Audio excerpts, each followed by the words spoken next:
Political कालार होनो थाखाय एबसुआ फिन आन्दलनाव ओंखारबाय। बे आन्दलनखौ कालार होनो थाखाय सोरबा सोरबा बुङो जे बिथांमोना आन्दलन खालायबा मा खालायगोन आरो जों जातिनि थाखाय आन्दलन खालामदों। एकर्ड मोनसेया सुक्ति मोनसेया बे जातिनि मोनसे दलिल, जातीय बे अधिकारनि मोनसे दलिल आरो बेयाव सोरबा व्यक्ति सोरबा संगठननि बेयाव लाब लक्साननि खोथा लिरनाय गैया। जाय फैगोन बेनो बे अधिकारखौ लानानै जोङो इयुन जेनेरेशना फिउचार जेनेरेशना आवगायलांनो हागोन। बे आन्दलना कुनु पार्टी बा कुनु आफाद अर्गेनाइजेशननि बिरुद्धि नङा। सोरबा सोरबा दिनै बुंनो नागिरो जे बिटिसि काउन्सिलाव गोदानै सरकार जानायनि उनाव दुलाराय बर' फरायसा आफादा फिन आन्दलनाव ओंखारदों। जोङो थांनाय जुलाइ आगस्ट दानावनो स्पष्टयै बुंखादों। जोंनि प्रेस मिटनि रेकर्डआव नायबानो नुगोन। भारत सरकारनि अफिसारखौ बुंदों, मेडियायाव दिल्लीनिफ्राय बुंदों जे फैबाय थानाय पार्लियामेन्टआव बिल पास खालामनांगौनि थाखाय दुलाराय बर' फरायसा आफादा अक्ट'बर दाननिफ्राय सोमावसारगोन। आरो दिनै एमेन्डमेन्ट आरो एकर्ड इमप्लिमेन्टेशना बिटिसि बिटिआर सरकारनि एखतियारनि बाहेराव आरो बिनि थाखाय जों भारत सरकारखौसो प्रेसार होदों, आसाम सरकारखौसो प्रेसार होदों। बियो प्रमद बर'नि सरकार थानाय, दिनै हाग्रामा महिलारिनि सरकार थानाय, बिनि बिरुद्धे बा बिनि एगेन्स्टआव बे आन्दलना नङा, बे मेटार नङा। बे जाबाय भारत सरकारनि संबिधान संशोधन खालामनायनि मेटार। 2003आव बिटिसि एकर्ड जादों। 2004आव बिटिसि एकर्डनि जि क्लज दङमोन 6 शिड्युल, बे 6 शिड्युलखौ भारतनि संबिधानाव लकसभा राज्यसभायाव बिल पास खालामदों। एखे पलिसिजों 2020आव जि एकर्ड जादों बेखौ एमेन्डमेन्ट खालामनानै सोदांनानै मर आपग्रेड मर अट'नमि लाबोनांगौनि थाखायसो दिनै 2025नि नैबे विन्टार सेसननि पार्लियामेन्टआव बिल पास खालामनो थाखायसो बे आन्दलना। जाय खामानिखौ हाग्रामा महिलारिया 2003आव मावदों, 4आव मावदों आरो दिनै बिथाङा गावनि खुगाजोंनो बुंदों जोंथ' 2003आव सुक्ति खालामबाय, 4आव बिल पास खालामबाय, 2020आव सुक्ति खालामबाय, 2025नि गेजेराव मावफुंनांगौ, 25नि पार्लियामेन्टआव बिल पास खालामनांगौ। आइननि मर्यादा, संबिधानिक भेलिडिटि, कन्स्टिटिउसनेल बेयो मोनसे स्टेटास मोनगोन आरो अब्ला बे एकर्डनि पूर्णांग जि मर्यादा बे मर्यादाया जागोन। बे सोमावसारनाया भारत सरकार आसाम सरकारा जिहेतु बे सुक्तियाव एग्रिमेन्ट जादोंमोन, कमिटमेन्ट होदोंमोन, प्रतिश्रुति होदोंमोन, बे लेभेलाव जोङो आन्दलनखौ खालामदों। बे आन्दलना कुनु पार्टी बा कुनु आफाद अर्गेनाइजेशननि बिरुद्धि नङा। सोरबा सोरबा दिनै बुंनो नागिरो जे बिटिसि काउन्सिलाव गोदानै सरकार जानायनि उनाव दुलाराय बर' फरायसा आफादा फिन आन्दलनाव ओंखारदों। जोङो थांनाय जुलाइ आगस्ट दानावनो स्पष्टयै बुंखादों। जोंनि प्रेस मिटनि रेकर्डआव नायबानो नुगोन। भारत सरकारनि अफिसारखौ बुंदों, मेडियायाव दिल्लीनिफ्राय बुंदों जे फैबाय थानाय पार्लियामेन्टआव बिल पास खालामनांगौनि थाखाय दुलाराय बर' फरायसा आफादा अक्ट'बर दाननिफ्राय सोमावसारगोन। आरो दिनै एमेन्डमेन्ट आरो एकर्ड इमप्लिमेन्टेशना बिटिसि बिटिआर सरकारनि एखतियारनि बाहेराव आरो बिनि थाखाय जों भारत सरकारखौसो प्रेसार होदों, आसाम सरकारखौसो प्रेसार होदों। बियो प्रमद बर'नि सरकार थानाय, दिनै हाग्रामा महिलारिनि सरकार थानाय, बिनि बिरुद्धे बा बिनि एगेन्स्टआव बे आन्दलना नङा। दा बेखायनो आन्दलना जाबाय एकर्डखौ मावफुंहोनायनि थाखायसो, भारत सरकारनि माने खाथियाव जोंनि दाबि आरो प्रेसारखौ लाखिनानैसो।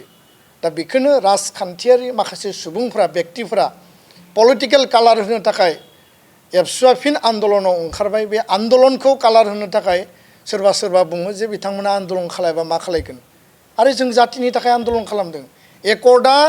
एकर्ड मोनसेया सुक्ति मोनसेया बे जातिनि मोनसे दलिल, जातीय बे अधिकारनि मोनसे दलिल आरो बेयाव सोरबा व्यक्ति सोरबा संगठननि बेयाव लाब लक्साननि खोथा लिरनाय गैया।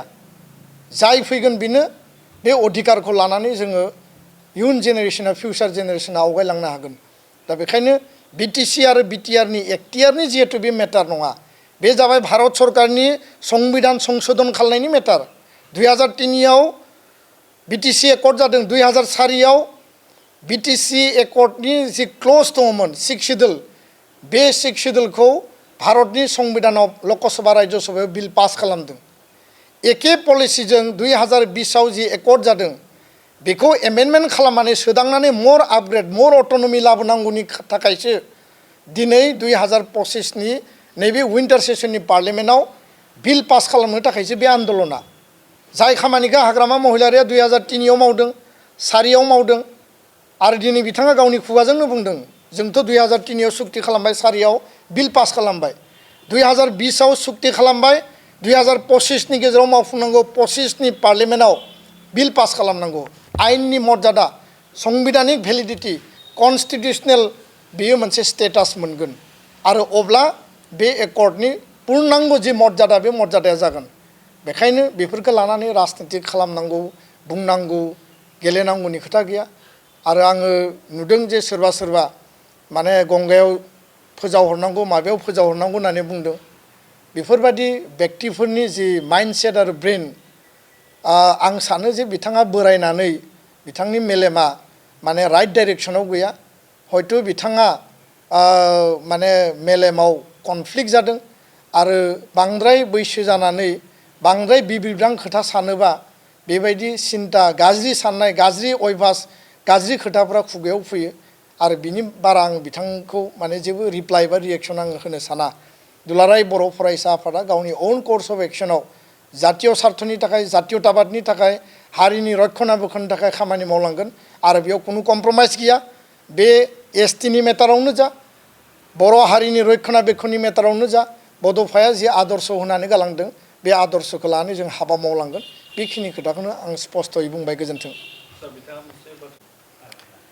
दा गोबां खेब जोङो बुंदों जे बावैसो बिटिसि आव बिसायख'थि जालांबाय गोदान सरकार फैबाय हाग्रामा महिलारि मानगोनां बिथाङा गोदानै बिटिसिनि गाहाय हिसाबै अथ टेकिं लाबाय बिबान लाबाय प्राय दान मोनसे दिनै जोङो सम बे बारबाय आरो बे टाइमाव जोङो बुंदों बिथांनि सरकारखौ जों वेलकाम खालामदों 35 लाख जाति जनगोष्ठीनि गांनाय उखैनाय अधिकार बिसायख'थियाव होनाय जिखिनि कमिटमेन्ट प्रतिश्रुति बेखौ जौगानायनि खामानिखौ मावनांगौ आरो बेजों लोगोसे बर' एकर्ड 2020 बे एकर्डआव जिहेतु बिथाङाबो सासे उइटनेस सिगनेटरिमोन आसामनि बै समनि गिबि मन्त्रि सर्बानन्द सनवाल आरो लोगोसेनो बै समनि फाइनेन्स मिनिस्टार हिमन्त बिश्व शर्मा लोगोसे भारतनि नखर मन्त्रि अमित शाहनि प्रेजेन्सआव बिथाङाबो उइटनेस हिसाबै सागान होदों आरो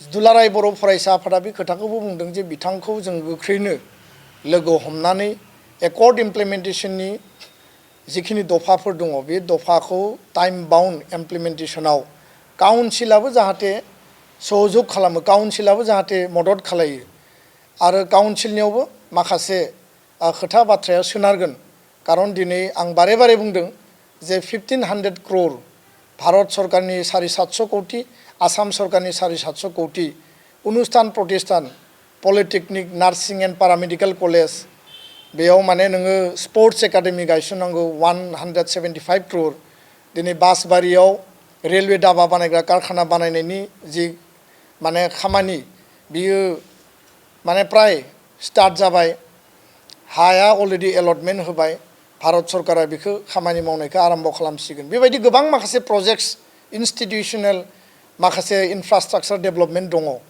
बे खामानिखौ टेन्डारानो जा एडमिनिस्ट्रेटिभ एप्रुभेलानो जा भारत सरकारनिफ्राय आसाम सरकारनिफ्राय काउन्सिलावनो फैगोन आल्टिमेटलि हाग्रामा महिलारि बिथाङानो गावनि आखाइजों बेखौ फाउन्डेसन ले खालामगोन गावनि आखाइजोंनो पिटा हागोन आरो बे इनफ्रास्ट्राक्चार डेभेलपमेन्टआ जायोब्ला बिटिआर ओनसोलनि बिटिसि ओनसोलनि गासै हारि हारिसा रायजो राजानिनो डेभेलपमेन्टनि प्रजेक्ट जागोन दा बेखायनो बेखौ मावा बा बेखौ मावनाय नङा बेबायदि बुंनायनि कुनु खोथा गैया बिथाङा बायदिसिना खोथा साननानै आबेगाव बुंदों जानांगौ आरो जोङो स्पष्ट बुंदों जों बिथांखौ जों लोगो हमगोन बिथाङा जेसेबांखि जि साना मानो बिथाङा नेगेटिभ बुंथों पजिटिभ बुंथों जोंहा बिनि सायाव कुनु दुखु मोननाय रागा जोंनाय गैया जोंनि एजेन्डाया जाहैबाय सरकारा जायानो थाया मानो जियानो थाया मानो आरो कमिटमेन्ट हिसाबै कमिटमेन्टनि आधाराव गभर्नमेन्टआ जिहेतु एकर्ड खालामदों आरो बेबायदिनो गभर्नमेन्टनि रेसपन्सिबिलिटि हिसाबै बिथाङा बा बिथांमोना भारत सरकार आसाम सरकार बिटिसि काउन्सिला बे गासै इनिसिएटिभखौ लानानै बयबो माने इउनाइटेडलि हाबा मावनांगौ बे खोथाखौसो जोङो बुजियो आरो बेखौनो लानानै जोङो इयुनाव हाबा मावलांगोन आं बे खोथाखौ स्पष्टयै बुंबाय